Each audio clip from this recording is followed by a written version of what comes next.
நாள் ஆச்சு. ஆனால் இன்னைக்கு நான் அழுதுட்டேன். நான் எங்களை மாரி அடிமையாகவும் இருக்கக்கூடாது, எங்களை மாரி கொடுமையாகவும் இருக்கக்கூடாது. அந்த மாரி கொடுமைக்கு நாங்களாம் ஆளாகக்கூடாது.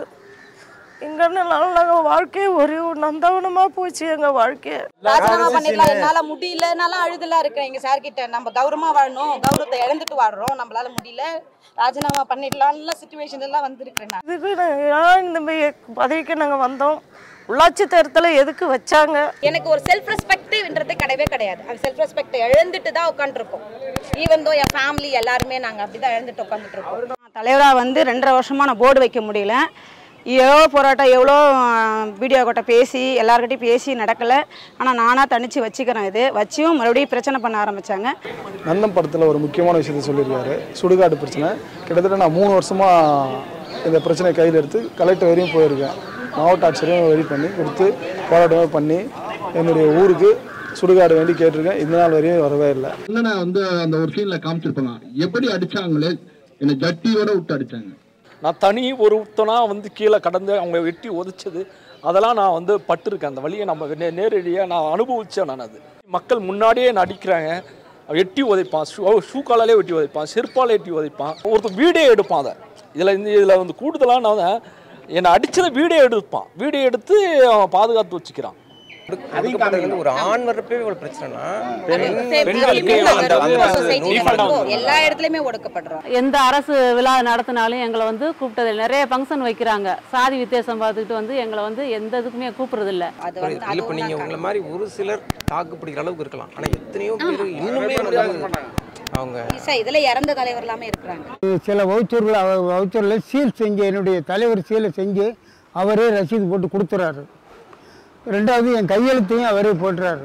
அந்த கொடி ஏற்ற போதெல்லாம் ரொம்ப வருத்தப்பட்டோம். ஏன்னா ஏற்ற விட மாட்டாங்க. அவர் ஒரு துண்டை கட்டி ஏற்றி பார்க்குறாரு. நாங்கள் அந்த கொடி கிட்ட போய் திரும்ப வந்திருக்கோம் ஏற்ற முடியாமல். 2013-14 இந்திரா காந்தி குடியிருப்பு திட்டத்தில் கொடுத்த வீட்டுக்கு இப்போ வந்து பணம் வாங்கி கொடுன்னு சொல்லிட்டு ஒரு நபர் வந்து என்னை அடித்து தாக்கி 20 நாள் வந்துட்டு ஹாஸ்பிட்டலில் அட்மிட் ஆகிற அளவுக்கு அடித்து தாக்கியிருக்காரு. இந்த படத்துல அந்த நந்தன் சொல்லி ஃபர்ஸ்ட் ஒருவர் பாருங்க, அந்த கேரக்டராக வாழ்ந்திருக்கேன். அண்ணா அடிப்பட்ட கேரக்டராகவும் வாழ்ந்திருக்கிறேன். அது முக்கால்வாசி வந்து நான் அந்த வழியை இன்னமும் அனுபவிச்சுட்டு இருக்கேன். இப்போ நான் சொல்றது கூட யாருக்காவது தெரியணும், எந்த அதிகாரிக்காவது இது போய் சேரணும். நாங்களும் இவ்வளோ அசிங்கப்படுறோம், அவமானப்படுறோம், எங்களால் எதுவுமே வாங்க முடியல. யார் கையிலையோ போயிடுது, அவங்க கிட்ட போய் அசிங்கப்பட முடியலன்னு அவங்களுக்கு தெரியணும்.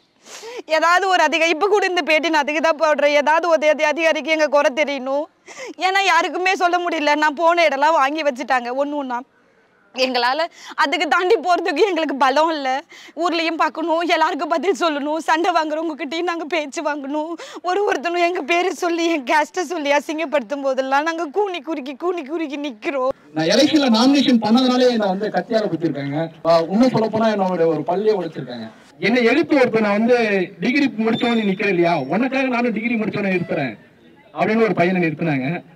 எனக்கு பொதுத்தொகுதியில போய் நாமினேட் பண்றேன், நீ நாமினேஷன் பொதுத்தொகுதியில பண்ணக்கூடாதுன்னு நான் அடிச்சாங்க. கோட்டாவுல பதவிக்கு வந்த நீ நாட்டாம பண்ணுவேன் நாங்க பாத்துக்கிட்டு இருக்கணுமா? அடிச்சு கொள்ளுமாப்ல. பதவி வந்தா பழசெல்லாம் மறந்துருமா உங்களுக்கு? முற்பட்ட சமூகத்தை சேர்ந்தவர்கள் வந்து எஸ்சி அப்படின்னு சொல்லிட்டு போலியான சர்டிஃபிகேட் வாங்கி 2 வாட்டி நின்று அவங்க ஜெயிச்சாங்க. அதை வந்து எதிர்த்து 12 வருடங்கள் நம்ம ஹைகோர்ட் அண்ட் சுப்ரீம் கோர்ட் அங்கே 2லேயும் வந்து கேஸ் ஃபைல் பண்ணி அதன் பிறகு தான் அவங்களுடைய கம்யூனிட்டி சர்டிஃபிகேட்டை கேன்சல் பண்ணணும். பொது தொகுதியில் அதர் கேஸ்ட்காரங்க ஒரு ஓட்டு கூட போடல, ஒன்லி எஸ்சி மக்கள் மட்டும்தான் ஓட்டு போட்டாங்க. ஜாதியை பற்றி குறிப்பிட தப்பாக எடுக்க வேண்டாம்.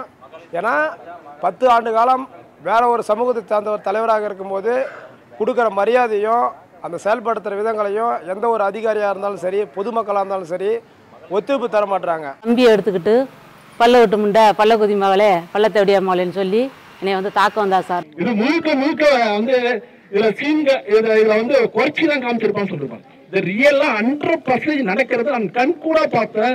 நான் கண் கூட ஒவ்வொரு நாளும் வேதனையோட வாழ்ந்துட்டு இருக்கிறேன். நான் எனக்கு வந்து என்னைக்கு சாவு வருதோ அன்னைக்குதான் எனக்கு சந்தோஷமான நாள் நினைக்கக்கூடியவன்.